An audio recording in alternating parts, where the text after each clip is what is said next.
Welcome to another exciting, awesome episode of 4x4 Ventures. As you can see, I'm currently driving and I'm not in my usual kit for the 4x4 Ventures show, and I'll tell you why, and it's really exciting.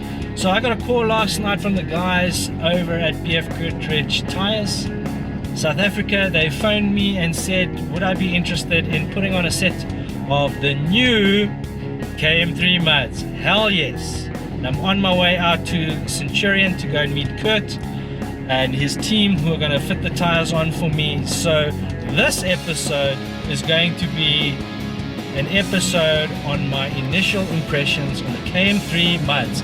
I cannot believe I'm saying that. It's been a long time coming, and I'm really excited for two reasons. Reason one being that I've never had a set of muds on the vehicle before, and the second reason being that there's already been quite a bit of reviews, information sharing out there in the world of the web and YouTube, and I've only heard good things. So I think it's going to make for an interesting episode. I'd really love it if Kurt from Tyremart, great guy, I really would love it if he could give us some insight into what BFGoodrich has done to the tires.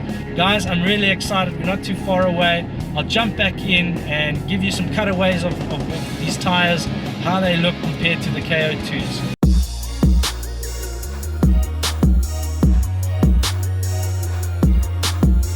So one of the strange things is, I mean, first impressions, wow. It's a, it feels like it's a little bit of a softer compound in the tire, and it's very noisy here, by the way, too. So I'm going to talk a little bit loud, but one of the things that we've noticed is that the 285/75 R16 KM3 is a little bit smaller, and I'm talking like maybe 1% millimeters is smaller than the all-terrain. It even looks to some degree as though they're a little bit wider on the top of the tire than the all-terrains. Now, I've run them side by side, and you'll get to see that in the footage that I shot just now. They're a much more aggressive looking tire, it goes without saying. There's a lot bigger spacing in the tread. They've got clever little design tread patterns that look like they're able to pick out the mud. It looks like there's little things that they've done to prevent suction when the mud grips onto the tires. It looks like there's little outlet valves and little things that are done within the design of the tread itself that'll prevent that. Now, obviously that sort of stuff you only really see when you're out testing them and putting things through their paces. But as a first impression, just comparing the two, I think it's going to look really stellar on the Ford Ranger. For one, so I'm already chuffed, and secondly, they feel a little bit softer than the all-terrain KO2s.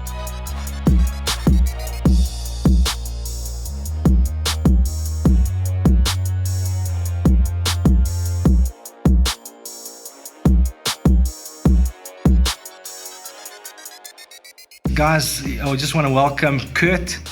Kurt, maybe just give us a little bit of background, like who are you, where do you work, and yeah, just a little bit of insight. Well, I'm Kurt. I'm a manager for one of the Tyremart shops in Centurion, a truly independent dealer.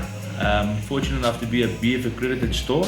What's new in the KM3s? Well, Ryan, basically, if you look at figures, it's 5% better traction in mud, and that stems from the traction that the improvement that they did on the tread pattern there. 8% better rock crawling ability because of the rock crawler compound that they've used in the tire, and then a 27% stronger carcass, and that's purely construction-wise stemming from the KR3 Budger racing tire, the same technology utilized in a mass-produced tire for the proper 4x4 enthusiast. How long has this tire been in development for? Well, this tire has been in development for approximately 6 years, and the 2016-2017 racing year in the Budger 1000 desert race in the States was the major testing of this tire that was made available commercially and not just in racing application. What's the difference between the KM3s and the KO2s, and why would you pick one over the other? Ryan, purely on application. The all-terrain tire is a very good off-road all-terrain tire that can do the city life and everything.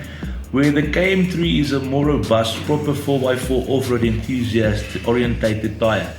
The stronger sidewall, the more aggressive tread, acceptable noise levels, but still a noisy tyre if you look at the tread and the big blocks in between there. The biggest difference will be a guy going on holiday with his vehicle and a guy using his vehicle to take other people on holiday, if I can say it like that. What are the notable changes? Notable changes, if you look at the aesthetic on the tread design of the tyre, the different blocks that they used on it, then the sidewall compound has now got the same core guard technology, giving it a thicker sidewall, stemming straight from the racing application, where they can't afford to lose time changing a puncture. That's basically pure and simple.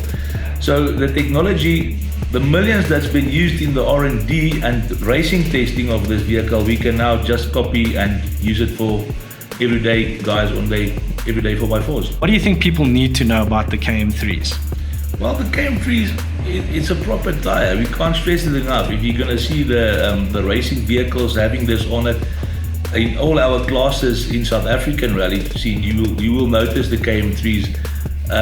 Average Joe on the street can have it. They're going to have it in 33 sizes. In 2018, they're phasing out 16 or 19, I'm not sure, and in 2019 the rest will follow, ranging from 15 to 20 inch for a mud terrain, which is normally you used to get up to a 17 inch, and from there it was your own problem.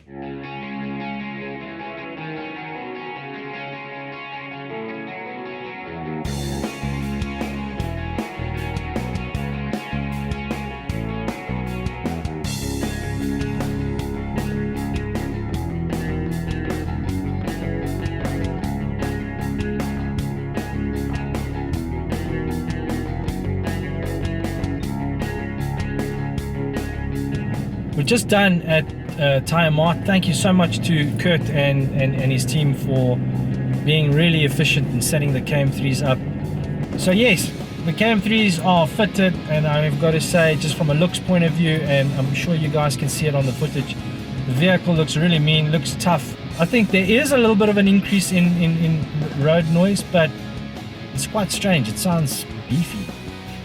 I haven't really noticed much noise over the KO2s. There is some, but it does, like I say, I think it goes with the whole vehicle. So at the moment, it seems like the tires stay true, so there's no drifting or anything like that from the tires themselves.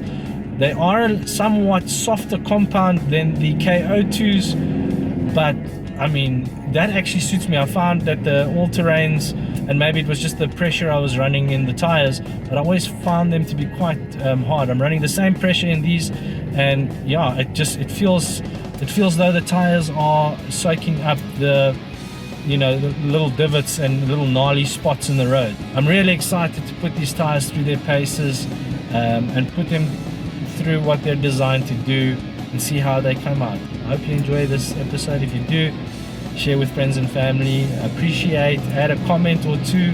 I appreciate all of your time, and I appreciate the support. It really goes a long way in just making these videos worth it for me, and it's always good to know that I have some impact over what and how you guys think about your next 4x4 ventures. So yeah, stay tuned.